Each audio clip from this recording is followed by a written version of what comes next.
Hey guys, it's ExandShadow, and I am working on getting Sapphire done, I swear. But I just figured that I'd go through one of my favorite video game franchises of all time, the Ace Attorney franchise.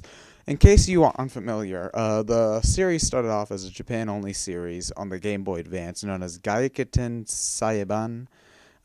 Yeah, that's my horrible pronunciation, but it translates to something roughly around Turnabout Court, and you play as a lawyer known as Phoenix Wright, known as Naraharu in the Japanese version. I'm this much of a nerd when it comes to this stuff, and he's a lawyer. He defends clients in a court of law, and while that does not sound like the most entertaining game premise in the world, this series has one of the best game stories and game writing I've ever seen in video games in general. And the series has turned out to be one of my favorites. So I think I'd better uh, give it some respect and go over what I think of each installment in the series. Now, just a warning: I am going to try as hard as I can to not have spoilers, but just due to the nature of this, one might slip out. So watch with caution. I do recommend you play the series though. So if you want to stay away from spoilers, but you still want to watch the review, go buy all the games and then come back. It might take a while though. Okay, but anyway, I just thought I'd start with the first game, Phoenix Wright Ace Attorney. It came out in 2005 on the Nintendo DS, over not in Japan anyway. And this game is actually one of a life-changing game in a way. Without this game, I wouldn't be making YouTube videos, but that's a really long story. But this game, as I said, you follow Phoenix Wright as he goes through 5 cases, 4 from the original game plus 1 new one. And this game has such amazing writing, story, and music and characters that it's just grown on me so much. This game has one of the best soundtracks I've ever heard in a video game. It's probably my favorite in the whole series, soundtrack wise. It's just so awesome. I'm pretty sure you've heard the corner theme, and that's one of my favorite video game songs of all time. And if you're a fan of the series and you haven't heard the orchestral renditions, you are missing out on perhaps what is some of the best official remixes in video game history. But the first Phoenix Wright game suffered a few problems that the later installments fixed. First off, when it comes to making mistakes in court and such, you've only got 5 strikes and then you're out. So, yeah, the games aren't particularly hard in general because you can abuse the save feature to never really lose, but it's kind of irritating. And also, there are a few problems in this game that sort of carry on throughout the entire series. The series is based on story, and it's sort of an interactive novel. That's the best way to put it. So there are some points where it might be frustrating to find out where you need to go, especially during the last case. And there are times when it'll just resolve to you don't know the answer, so you're just going to do trial and error, present every single piece of evidence to every single witness, and then wait until you see something. And there are also investigation scenes. It's not all in court. It's separated into 2 forms, court and investigation. The investigation scenes are all right. They have some of the funniest lines in the game, but they tend to drag on a little bit. But overall, this is still a very, very, very good game. My second favorite in the franchise. But it got a sequel later with Phoenix Wright Ace Attorney Justice for All. This is the second game in the series, and since this series doesn't have actual numbers, I don't see why they couldn't just say Ace Attorney 2. But whatever, since it doesn't have numbers, you might get a little bit confused about which game goes in which order. So play this 1 second, Justice for All.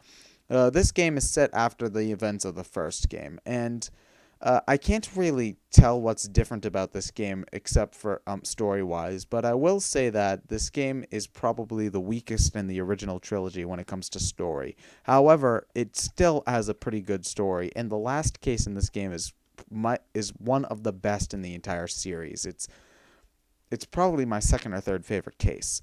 But when it comes to gameplay differences, this time instead of a 5 strikes and you're out feature, you actually have a health bar. So if you make a small mistake, you'll only lose a small bit of health. But if you make a big mistake, you'll lose a lot of health. And that adds to the drama of a lot of situations.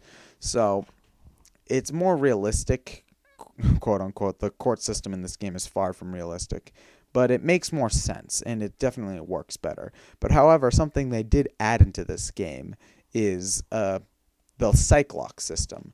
In order to make the investigations a little bit more interesting, they added a psych lock, which is this little thing where you get this magical relic, and when someone's lying in the investigation stage, their lies will be represented by locks, and it's anywhere from 1 to 5. And so you need to collect evidence and sort of crack the locks in order to find out the truth. And when you break a lock, you'll restore some health, which is always nice.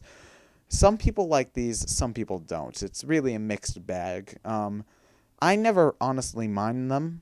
They were okay. They didn't add anything to me besides a clever way to restore your health. But they were okay. But overall, this game is just not as good as the first one. First off, there are only 4 cases. In the first game, I had 5. Granted, the 5th case was added for the remake, so you shouldn't really expect a 5th case, but still, it's a little bit disappointing. Also, the music, while still awesome, is not quite as good as the first game. There are still plenty of awesome songs, but just not as good as the first game. And overall, the game really just is sort of a lull between the first and third game. It serves as sort of a transition, and it does that well, but on its own, it doesn't stand up nearly as well. But however, it does lead into the third game, Trials and Tribulations, perfectly. And Trials and Tribulations is one of my favorite games of all time. This game is just awesome. They go back to having 5 cases. It's just awesome. I don't know how to describe it. I would go into a plot summary, but then again, that sort of would ruin the game for you because this plot needs to be found out by yourself. But however, I will say that there's a lot more put into it thought-wise. There isn't as much filler. The characters are much more interesting, and it's just a better story overall. It all connects. Even the filler cases have something to add to the overarching story. You develop Phoenix as a character here. It's just a very, very, very awesome story, and also a very awesome soundtrack. I'm not sure if I like the first game's soundtrack or the third game's soundtrack better. Probably the first, but it's still an awesome soundtrack. I love this game's music. It's amazing. It's just an awesome game. I know I'm just saying it's an awesome game, but you got to take my word for it.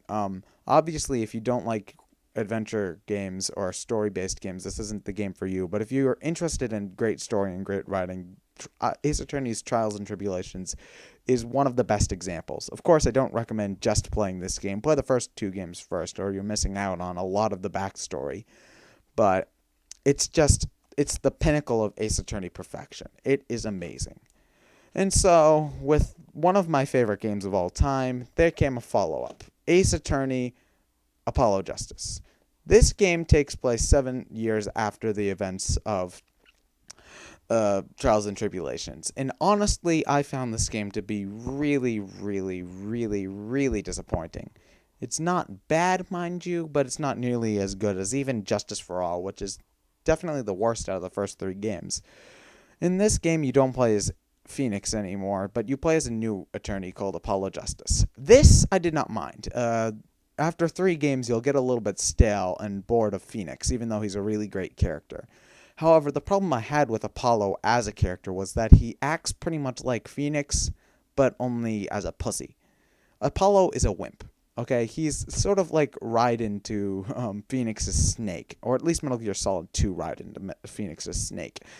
He makes the same sarcastic comments, but whenever anybody tries to say anything to him, he just sort of cowers. He's just not an interesting character. And that's probably because the game doesn't give any attention to Apollo as a character. It's mostly explaining Phoenix and why he's not a lawyer anymore. Oh, spoiler alert, he's not a lawyer in the 4th game. Though, since you're playing as someone else, that should be expected. But the whole point of the 4th game is explaining why Phoenix is the way he is, and thus Apollo is not given really any character development at all, and thus he serves as a really boring character. There are also some other things that are really disappointing about it.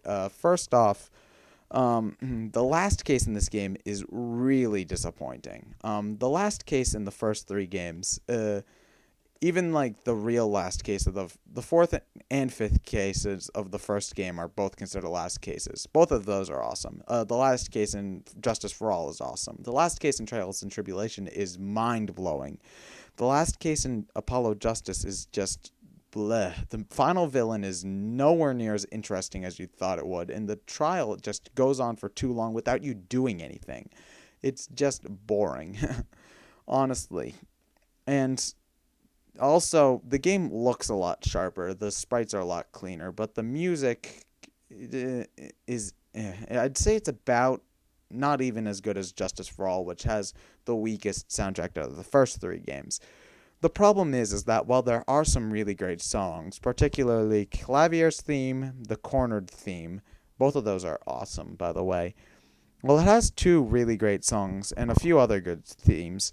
A lot of the not as good themes are played way too much. In particular, the Objection theme is really overused. Now, granted, it's an okay song, but you don't know how tiring hearing you